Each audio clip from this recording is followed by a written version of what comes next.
Good morning, all students. My name is Pradesh Raj. हम आज 10th class का संस्कृत जो नीति श्लोक का लेसन 7 है उसको आपको समझाने का प्रयास कर रहे हैं।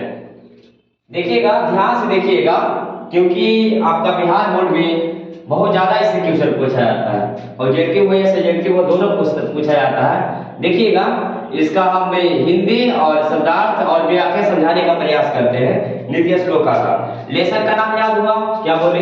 नीति श्लोका। देखिएगा, नीति श्लोका यह एक विदुर नीति से संकलित है।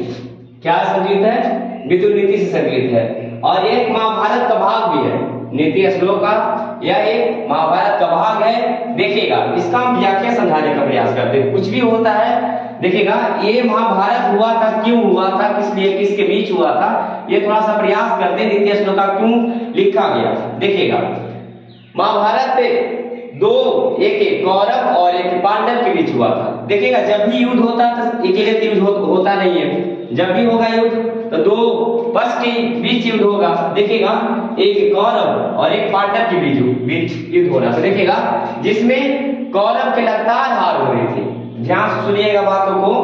कौरव के क्या लगातार हार हो रही थी और पांडव का लगातार क्या हो रहा था? जीत हो रही थी। देखिएगा, जब कौरव का लगातार हार हो रही थी, देखिएगा, किसी का भी पिता हो अगर अपना पुत्र को हार देखता है तो उसको चिंतित होती है। उसी प्रकार कौरव के पिता जो धृतराष्ट्र थे, ये बहुत चिंतित में बैठे थे कि मेरा बेटा हार क्यों रहा है, कैसे हार रहा है। देखिएगा, उनके एक मंत्री था, चतुर मंत्री था, जिनका नाम विदुर जी था। क्या नाम था? विदुर जी। देखिएगा, इनका नाम विदुर जी था।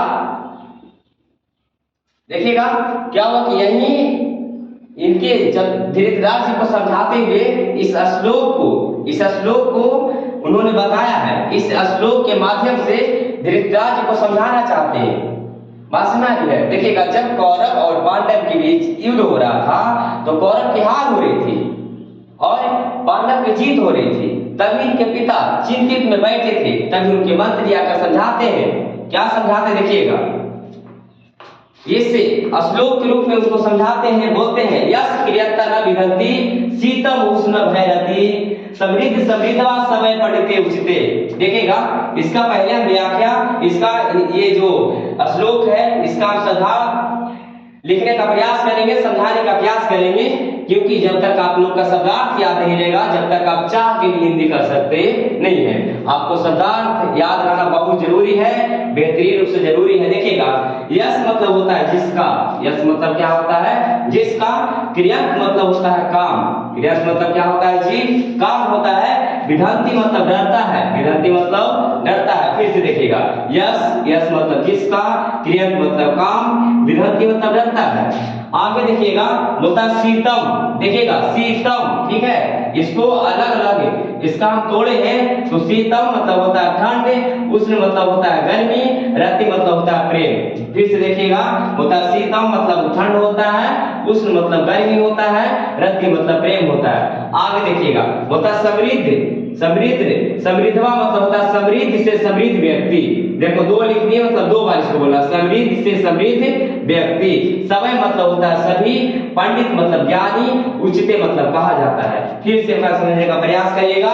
यस मतलब जिसका, क्रियक मतलब काम, विधंति मतलब डरता है, शीतम मतलब ठंड, उष्ण मतलब गर्मी, रति मतलब प्रेम, समृद्ध समृद्धवा मतलब समृद्ध से समृद्ध व्यक्ति और समय मतलब सभी, पंडित मतलब ज्ञानी, उचित मतलब कहा जाता है। देखिएगा, और ये आपका जिनका भी अगर नोट करने का विचार हो तो आप नोट कर सकते हैं, इसका शब्दार्थ नोट कर सकते हैं। आगे देखिएगा, इसका आप हिंदी समझाने का प्रयास करते हैं। देखिएगा, यस मतलब होता है जिसका। यस मतलब क्या होता है? जिसका। क्रियक मतलब बताए हैं काम, न मतलब होता है नहीं, विधंति मतलब होता है डरता है, और जो होता है डरता है। शीत मतलब होता है ठंड, उष्ण मतलब होता है गर्मी, अभय मतलब भय होता है, सबको पता है जो भय लगता है।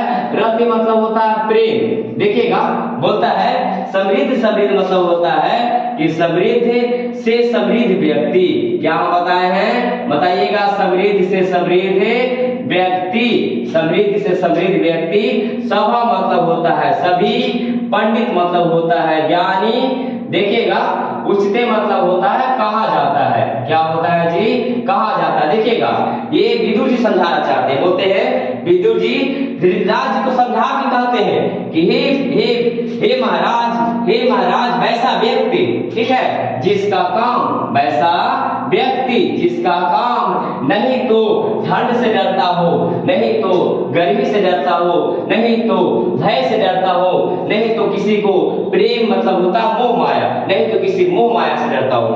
देखो काम मतलब इसको बोल सकते हैं लक्ष्य, वैसा व्यक्ति जो अपना लक्ष्य को अपने लक्ष्य को पाने में उसके बीच अगर बाधा आती है, ठंड का बाधा आती है, गर्मी का बाधा आती है, भय का बाधा आती है, ठीक है, मोह माया का बाधा आती है, तो वैसा व्यक्ति जो उससे नहीं डरता है, समझे, उससे नहीं डरता है, तो देखिएगा वो वैसा व्यक्ति, वैसा समृद्ध से समृद्ध व्यक्ति सभी के द्वारा, अपने मन से यहाँ पे देखिएगा हिंदी करते समय कुछ अपने मन से जोड़ने का प्रयास करिए, जिससे आपका हिंदी बेहतरीन हो जाए, जिससे आपका हिंदी अच्छा लगे, बोले तो लगे हिंदी कर रहे। देखिएगा बोलता है जैसे वैसा व्यक्ति जिसका काम, वैसा व्यक्ति जिसका काम नहीं तो ठंड से डरता है, नहीं तो गर्मी से डरता है, नहीं तो भय से डरता है, नहीं तो प्रेम से डरता है, ऐसा समृद्ध से समृद्ध व्यक्ति सभी के द्वारा, अपने बस यहाँ पे हम कुछ डाल सकते हैं, सभी के द्वारा इस संसार में क्या कहलाता है बाबू, ज्ञानी कहलाता है। फिर से देखिएगा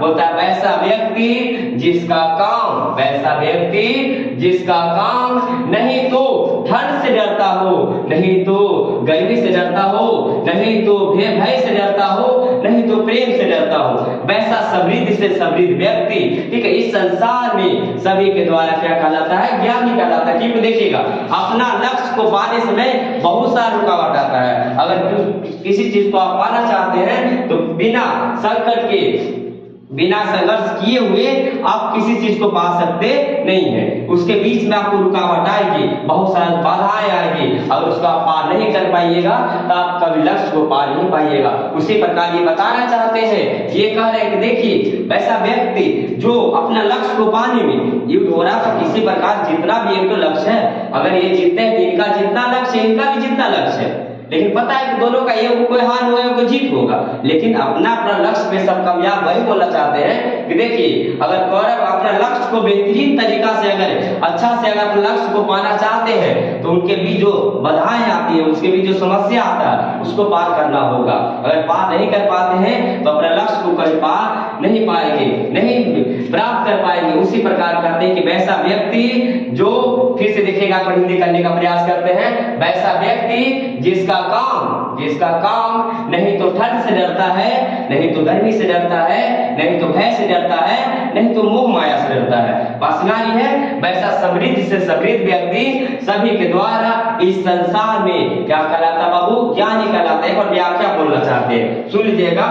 प्रस्तुत देखिएगा, प्रस्तुत श्लोक हमारे पाठ पुस्तक ट्यूशन भाग देखिएगा 2 के, क्योंकि हम लोग 10th में पढ़ रहे हैं। प्रस्तुत श्लोक हमारे ट्यूशन भाग 2 के नित्य श्लोक का शीर्षक पाठ से लिया गया है। देखिएगा देखिएगा यह विदुर नीति से संकलित है और यह एक महाभारत का कुछ है भाग है। देखिएगा यह में महाभारत का युद्ध कौरव और पांडव के बीच हो रहा था, जिसमें कौरव की हार हो रही थी और पांडव की लगता जीत हो रही थी, जिससे कौरव के पिता उनके पुत्र को हार को देखकर उनके पिता बहुत धृतराज जी बहुत चिंतित में थे। तभी उनके चतुर मंत्री विदुर जी आते हैं और समझाते हुए कहते हैं कि वैसा व्यक्ति जिसका काम नहीं तो ठंड से डरता है, नहीं तो गर्मी से डरता है, नहीं तो भय से डरता है, नहीं तो मोह माया से डरता है, वैसा समृद्ध से समृद्ध व्यक्ति इस संसार में, ठीक है, सभी के द्वारा क्या कहलाता है, ज्ञानी कहलाता है। देखिएगा आपको हम बेहतरीन तरीका समझाने का प्रयास करें, ठीक है। अगर आपको समझ में आई होगी तो ठीक है, नहीं समझ में आई होगी तो एक बार देखने का प्रयास करिएगा, फिर से देखना जो हम पढ़ाए हैं फिर से एक बार देखने का प्रयास करिए, ठीक है। थैंक्स। और इसी के साथ अपना हम समाप्त करते हैं क्लास को।